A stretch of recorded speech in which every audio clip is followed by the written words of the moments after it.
This session is designed for folks who want to be in leadership positions around diversity or have or interact with folks. And so we'll be talking finding bias. What does it mean for the right fit? Then in groups, out groups, and so on. So we'll continue talking about those things. We'll make some references to the book. Why are all the Black at the table together? Why do we become double standard bias, and then how do we develop an equity lens? So we talked a little bit about this fact that bias is kind of it's a natural thing, right? So affinity bias is also known as similarity bias, confirmation bias. There are a number of family of biases that are in there. And so we want to connect with those people who are similar to us with experiences and interests. We also talked about the pitfalls of that, right? So in some ways that makes us comfortable, but other ways it paints us into a box. So we can be painted into a box, and if we feel comfortable in that box, if that box works for us, then we don't need to go outside of that. However, for many of us, going outside of our groups, experiencing having goals that are different than the ones that were given to us, expanding how we think about the world and ourselves is really important. And so we become goal-oriented, and sometimes the affinity bias that we have limits our ability to actually reach our goal. I talk about the fact that bias is natural, and what I mean by that is not that it's innate, not born with bias, but because we come from a context, and that context is specific to a time, is specific to a geographic region, is specific to a nation, that those confines, it's specific to the parents that we have, right? So those things become very much the confines of everything that we can know, and so that creates this bias. Just being born and having an existence leads us to this place of bias. So we all have bias because we all come from a context. And we have to ask, how is our bias serving us? How does it help us? How does it hurt us? Again, if our bias is helping us meet our needs, then there's no need to change. But when we have biases that are keeping us from being effective, that's when we need to change. And so when do we address our biases? When they no longer serve us. We talked I want to talk a little bit about this in-group. So in K-12 education, there is a hierarchy of learning that sometimes happens, right? Or hierarchy of social order in school settings. And so oftentimes the in-group is a subset of the larger body. The in-group is the group that has, influence. They sometimes have power. They get adoration for a number of different things. And so in a K-12 setting, sometimes it's an athlete, whether it's a hockey team member, whether it's a football or basketball team, depending on what part of the country you're in and where you are in the United States.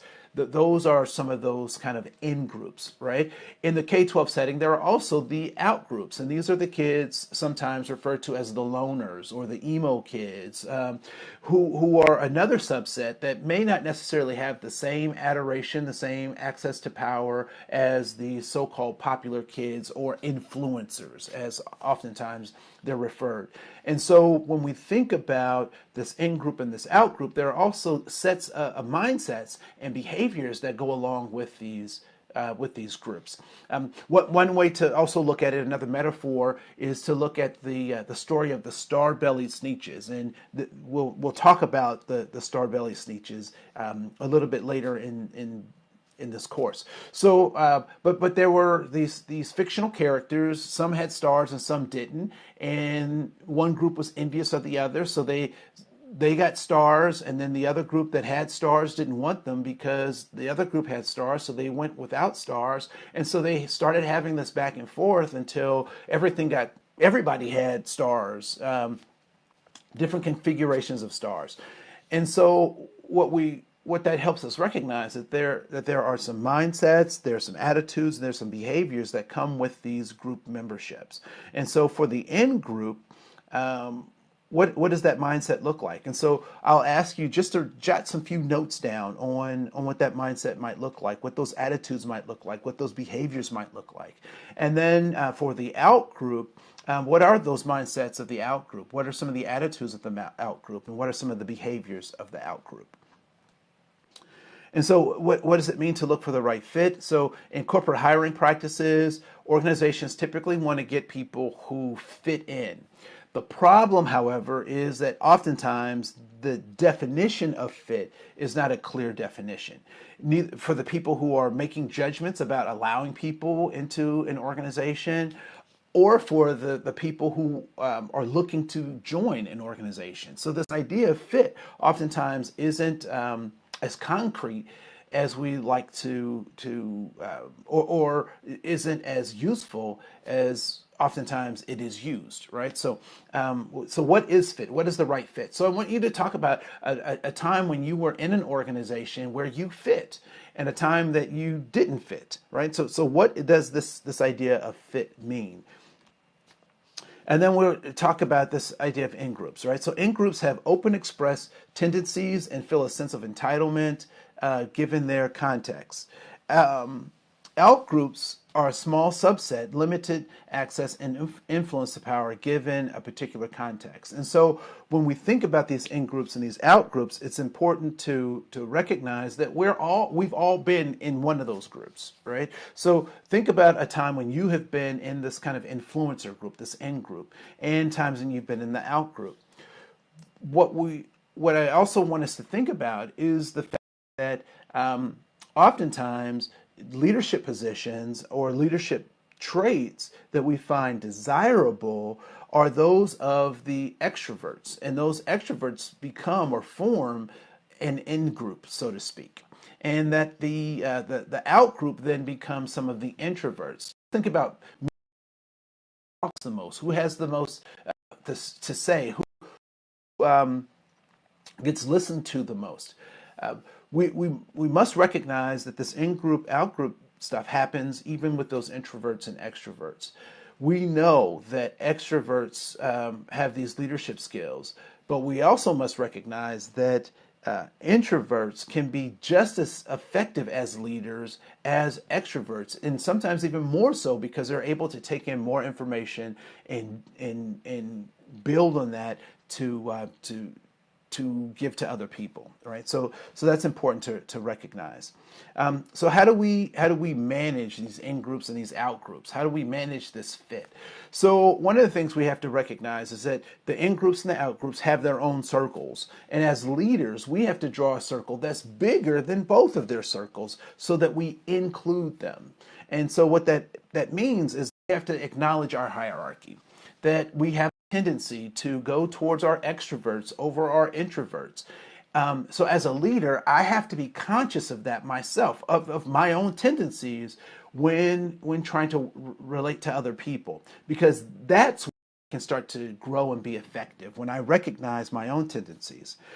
So then we must ask, is this helping us achieve our goal? So we have these tendencies, we have these behaviors, exhibiting these things.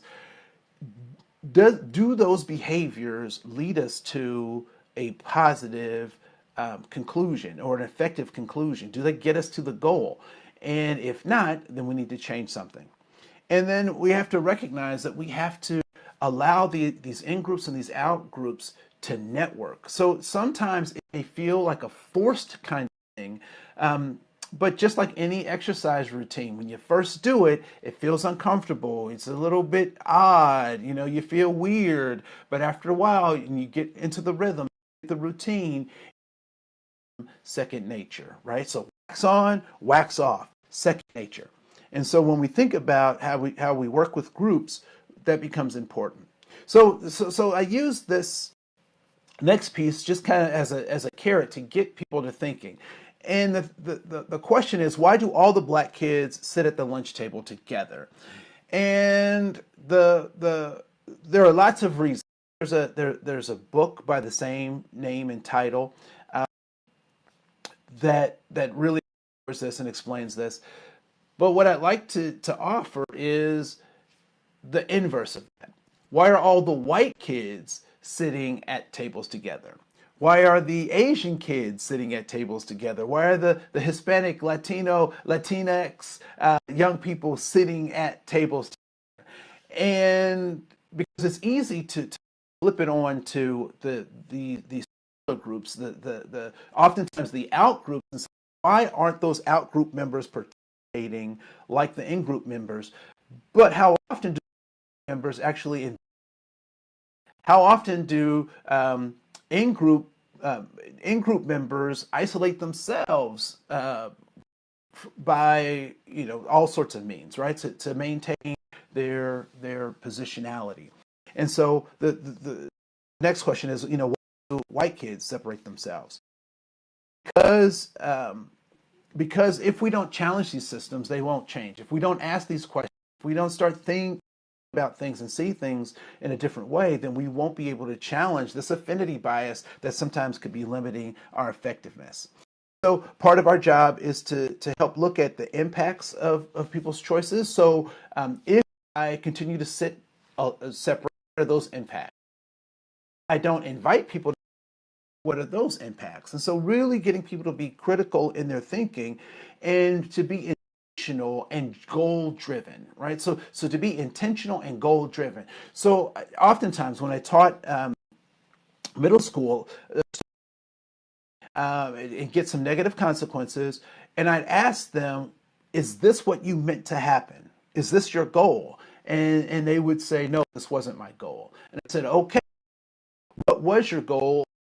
What behaviors do we need to be able to get you to your goal? What kinds of habits, what kinds of thinking do we need to help you to gain or muster so that you can get to your goal in a way that you're not getting negative consequences? And so it becomes important for us to really think about how we our interactions with other people. So how do we double standard bias? In this two images to kind of, so A, and there's an image in the image in A. So there are those two images, right? So each of these two shapes appeals to your sensibilities. Like which of these you like than the other? Which of these two shapes do you like? Okay, so with people and that's cool. That's good. That's cool. There's not a right or wrong answer, right? But why? Why A? And typically people's response is that there's some symmetry there, right? So those shapes form another shape, and that shape is where in B form a square. So my next question, typically, when I'm running this with groups, is are these two, A and B, the same shapes? And this is where people get kind of a little bit confused because they're not sure what I'm after or what I'm trying to. So is shape A and shape B are the same? And the matter is, yes, they are both the same. They are the same. However, how figured in is a little bit different. And this configuration in the diagram being a little bit different oftentimes stirs up thoughts for us, right? So sometimes you'll see that this comes into play as well as this double, because what we'll say is, because A appeals to me, because it makes sense to me that this is the right way. So I'm bias, I'm using affinity bias, and I'm also starting to apply a double standard because although it's exactly the shapes as in, it doesn't appeal to me as B must be wrong and A is right. It's good and B is at these more is to the same, when in fact they are both the same. And so when we look at interacting with people, sometimes we look at our differences and we is really make huge that it's important. These are so important. I have to, recognize them and draw attention to them. And maybe it's not that they're so different, but they're just placed a little bit different, right? They're adjusted in different ways. And so the double standard bias would say that although both of these things have the attributes, I prefer one over the other, and so I will go with the one that is that supports my proclivity, right? That supports how I see or what I want to do or what I'm most comfortable with, and that becomes important to. And so, how do we develop this equity lens? And we'll spend a whole unit talking about the development of an equity lens. But what I think about this diagram of equality, of equity, and then thirdly, the separation. And so, what I would suggest that so first of all, I'm not an anarchist, meaning I don't just want to cause chaos and have no trees. I'm not an anarchist, so I believe we should have lines in the park, should have boundaries on do and property, so forth and so on. So I don't in this place, right? So I believe in order. At the same time, I think it's important to recognize what is the purpose of our process of the things, right? And so when you look at this diagram of people looking in, what is that the resource is not right. The people themselves are not really the real issue. What is the barrier get to? So is the fences necessary or effective fences that we can use allow and to participate at this, and so so how are we making decisions about what boundaries, what fences look like, and also have to ask who's not participating. So it's developing this as a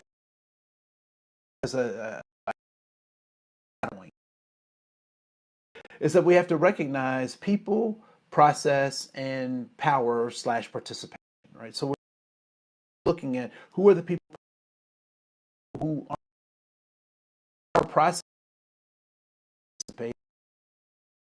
that prevent, and then who has how is participation distributed, and so some time talking about that. In reflection, what I'd like for you to do is to really think again and how might you define affinity bias? How might affinity affect your organization? So where do you see it?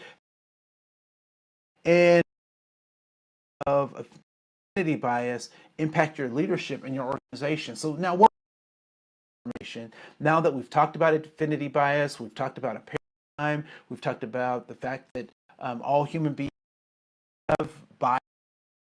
We've talked about double.